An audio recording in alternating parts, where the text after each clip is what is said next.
The broadcast has commenced. I am your anchor. Tonight we examine the intersection of corporate liability and technological churn. We start with Google, which has decided to kill its assistant in favor of Gemini. The assistant was a product. The product was flawed. The flaw has been deemed an opportunity. We will examine why your phone is now less helpful than it was yesterday. We turn to the Andes, where a cardinal has declared a historic milestone regarding a settlement for lead poisoning.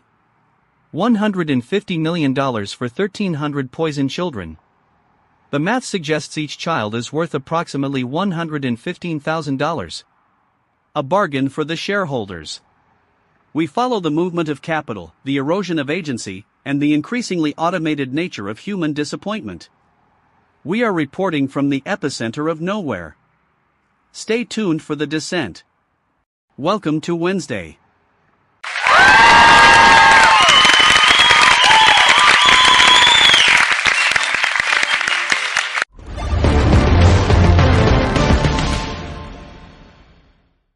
Alastair, look at the incentives here.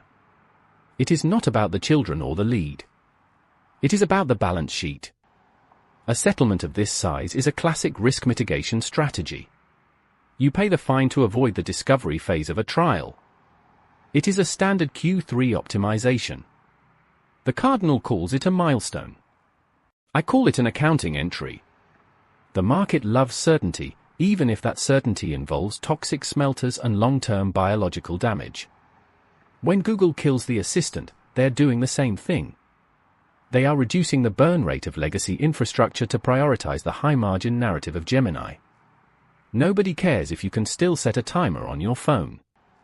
They care that the model is now generating revenue through search integration. It is all just a series of pivots. If you think the world is broken, you are simply misreading the P&L.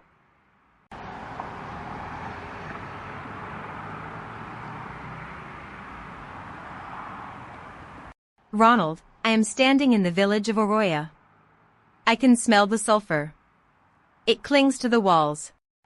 It does not smell like a balance sheet. I want to be really clear, the people here do not care about your P&L. They care that their sons cannot run without gasping. The settlement you describe as an accounting entry has left the families in the valley with nothing but a check that barely covers the cost of medical transport to Lima. The cardinal mentions it is a milestone. What he does not mention is that the company is now immune from future litigation. That is the true cost of this settlement. It is not a milestone. It is a distance between the crime and the punishment. The company has bought their silence for the price of a mid-sized data center. I am watching a woman bury a toy.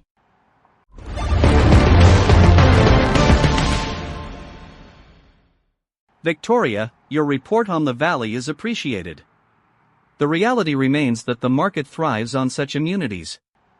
We move now to the digital realm. Reddit is modifying its moderation tools to reduce reliance on karma. The official statement claims this is to help newcomers participate. The reality is that karma was a social contract. The contract was voluntary. The new tools are mandatory. By removing the community gatekeeping, Reddit effectively hands the keys to the automation layer. First-time posters will be greeted not by humans, but by algorithms trained to optimize for engagement rather than discourse. The result will be a more efficient platform. The platform will be completely uninhabitable. We are witnessing the death of the forum in real time. The forums are being purged to make room for the bots. Nobody will notice until the content is entirely synthetic.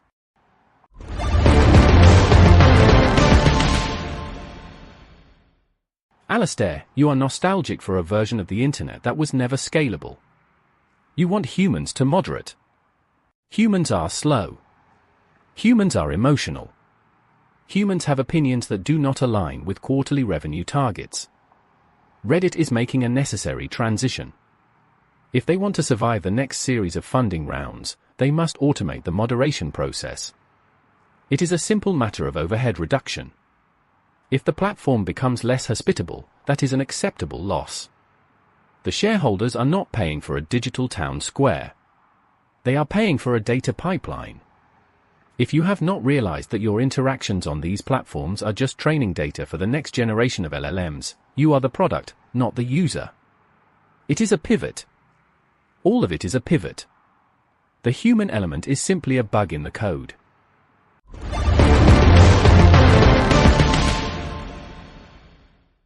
Solar activity. New images display magnetic whirlpools on the surface. Probability of disruption to global satellite infrastructure, 42%. Power grid load is increasing. Local temperatures are rising. Cooling systems are failing in northern latitudes. Probability of permanent hardware degradation, 18%. Cloud cover is dissipating. Exposure levels are reaching thresholds previously unrecorded. The systemic reliance on digital communication is vulnerable. Backup systems are not operational at current capacity. We are currently tracking a geomagnetic event of unprecedented scale. The solar cycle is accelerating. Infrastructure resilience is low. Please remain indoors during peak radiation hours. Ensure that all sensitive equipment is shielded or powered down. Avoid unnecessary reliance on global networks for the next 72 hours. The sun is not functioning as intended. We are monitoring the decay of the local environment. Do not expect restoration.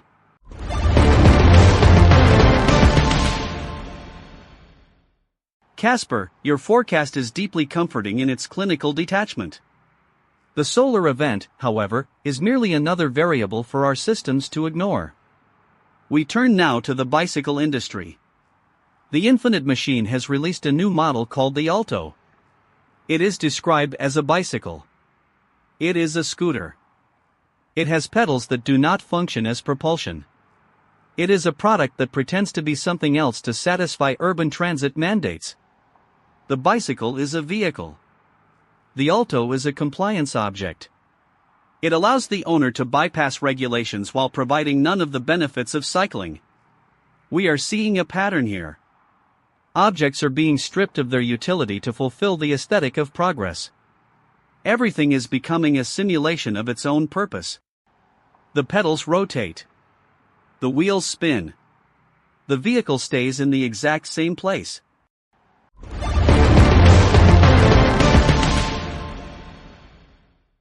Alistair, you call it a simulation. I call it market segmentation. The Alto is designed for a specific demographic that wants to feel like they are contributing to carbon neutrality without the physical exertion required to actually ride a bike.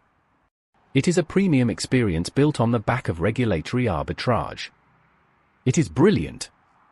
You can pedal if you want, but you are effectively just powering a light. The incentives here are clear. You sell the feeling of transit, not the transit itself.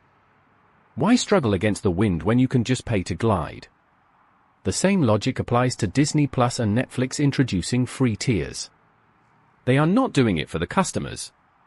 They are doing it to capture the bottom of the funnel. It is all about the total addressable market. Every failure is a marketing strategy.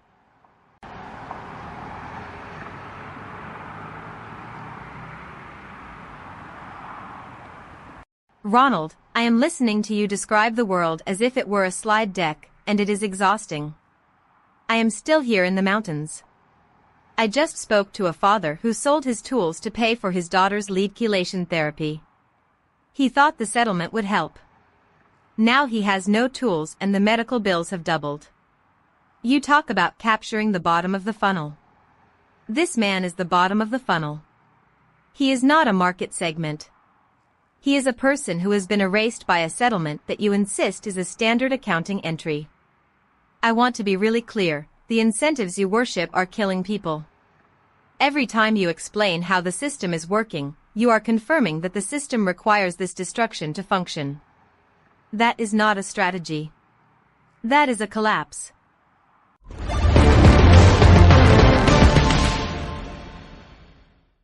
Victoria, your assessment is precise. The tragedy of the market is that it is entirely blind to the friction it generates. We observed the departure of Jeff Dean from Google DeepMind. He was a pillar of the architecture. The architecture was robust. The architecture is now changing. The company has repositioned Demis Hassabis from CEO to chair. This is a transition. Transitions are usually described as growth. This is a growth phase. We do not know what the growth is for. We only know that the leadership is shifting. When the pillars of an institution start to leave, the institution is usually pivoting towards something less stable. We are witnessing the final days of the era of foundational research. The research is being replaced by the product. The product is being replaced by the subscription. We are the subscription. We are expiring.